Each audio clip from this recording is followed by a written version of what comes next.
Welcome to Silicon Valley Nonprofits, a service of KMVT Community Media. I'm Bev Lenahan, your host.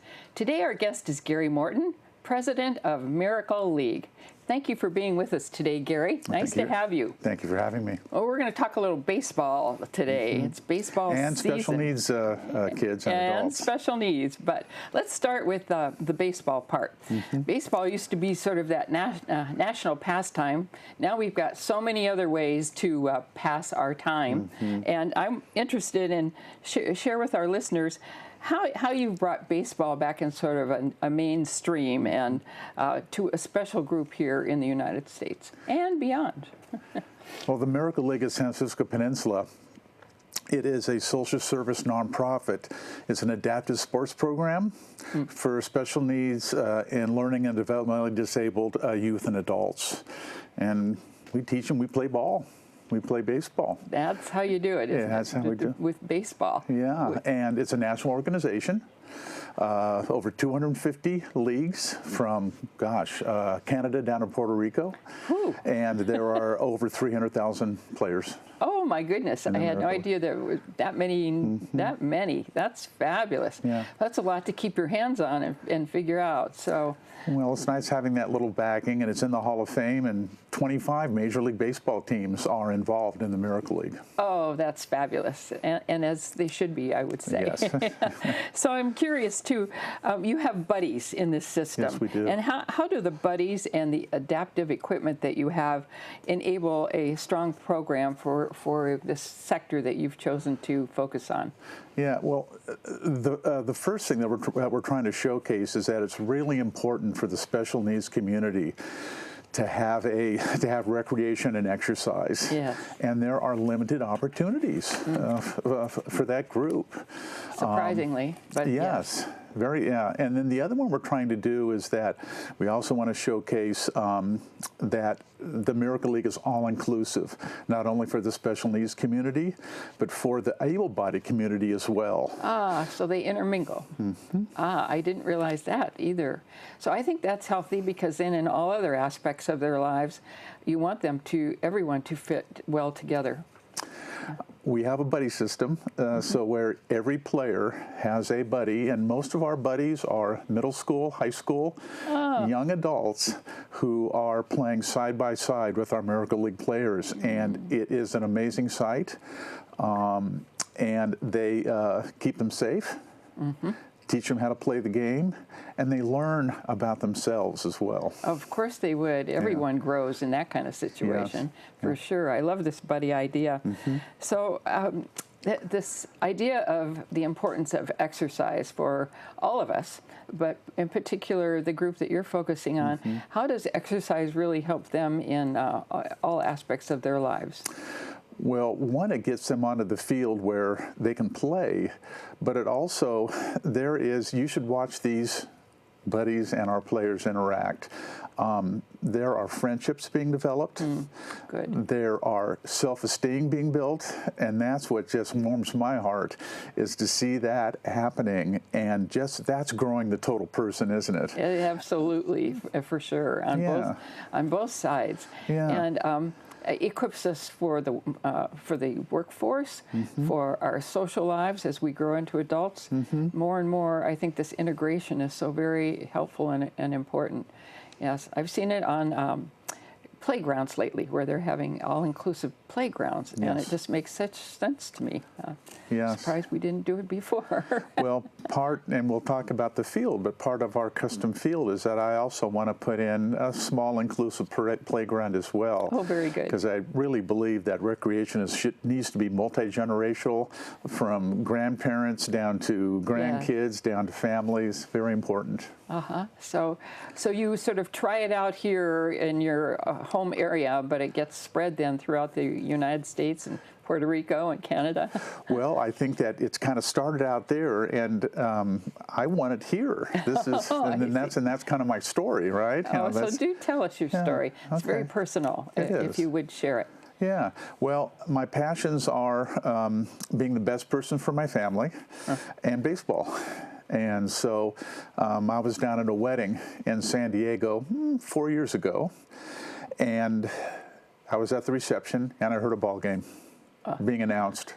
Maybe 100 yards up the road in this county park. Where'd I go? Oh, you went to the ball game? Gone. Oh. Didn't tell a soul. Oh. My younger daughter, where's Pop? She heard the game. I got him. So she goes up, and I'm crying my eyes out, sitting in the stands watching a Miracle League game. My daughter, who had died the year before at 35 from her disability, still raw, and I'm watching these buddies wheeling these players in wheelchairs around the bases, helping them hit, helping them throw. The joy in everybody's face. I was just tears of joy. Oh, my goodness, Gary. And I just said, what is this? So it wasn't that you started it, but you picked up that ball, so to speak, and have helped this whole growth. And don't you think that passing of your daughter was the catalyst to give you the energy to get into this? Definitely. Definitely. Yeah. So I would think so, because it takes a lot of energy to tackle a program like you're working on. I'm learning. Well, sometimes we get into these things, we never know how much it's going to be, but it's still worth it, isn't it? Right. Yeah. Worth it and important, I think, not only to me, but to the community as well. Yeah, well, talk a little bit more about that, about why the time is right for us to integrate special needs folks with our other communities. I just think that there is that inclusion is so important, and that we're all in the same boat. We're all trying to make it through a day. Yes, and I think that able-bodied player can look at that player who has, let me call it differently abled, our special athletes, and oh my gosh, they're just as competitive as they are. They have wishes and goals and to be happy just as much as. And I think that there's a disconnect there. I remember when I'd be walking down the street with my daughter, and people would look at us and see that she was different, and they just would not know how to react. Yes. It wasn't that they were afraid, but just kind of, I don't know what to say. I don't know if I should look at her. I don't know what I can say to her, and just talk to her like a normal person. But folks don't know. And so that's the huge advantage I see. We're learning that communication style, what's appropriate, what isn't. And as you say, they're folks too. I remember my cousin who had cerebral palsy. I didn't know that's what she had, but I knew she was different. And I remember her happy spirit. And no matter what was going on around us, she had this happy spirit. Thought, what a gift. She couldn't speak very well, but boy, she had a happy spirit. And I thought, I want to know what's going on in her head. I want to be like her. I'm going to have what she had for breakfast. Exactly. That's for sure. Well, you've talked about your personal story. Right. Tell us about the field. You were going to talk a little bit more about the field and how this actually works with games and leagues and things like that before we ask how your viewers can help. Well, that's where we need the help, is building a field, because building a custom field for our unique needs for our players.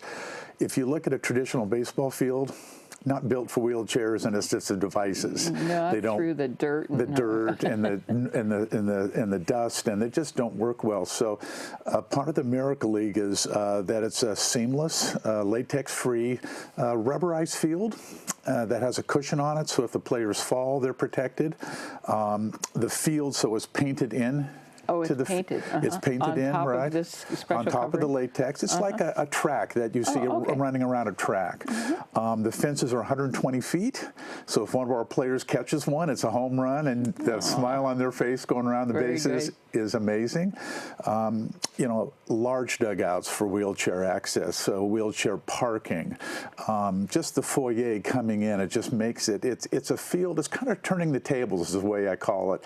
Is that because our special needs community is constantly adapting to our world, our, let's say, normal world. And now here's a field where that's adapted to them, and now they get to share with everybody else.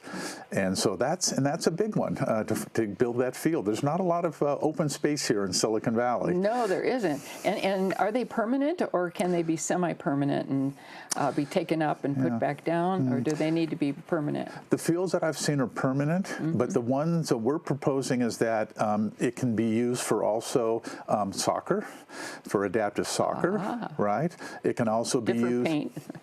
Yeah, and we're proposing to put it onto a school site so that the school district can use the field when we're not using it for the special ed classes at that school site, or other special ed classes that would like to come.